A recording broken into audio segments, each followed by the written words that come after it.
How to fix iPhone screen not responding. If you're having screen problem on iPhone, then firstly go to settings.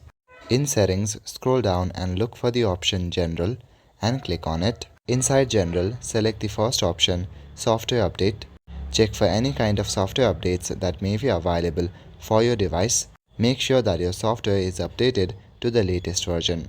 Now scroll down to the very bottom and select the option Transfer or Reset iPhone. At the very bottom, you should see the option called Reset. Click on the Reset option at the bottom and you will see a menu like this. Select the first option, Reset All Settings, and you need to enter your passcode. Once you have entered your passcode, then you will see another confirmation menu. In that menu, click on Reset All Settings.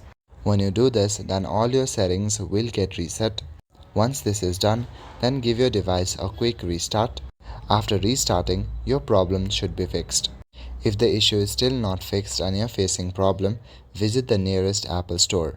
That's all for today. Thank you.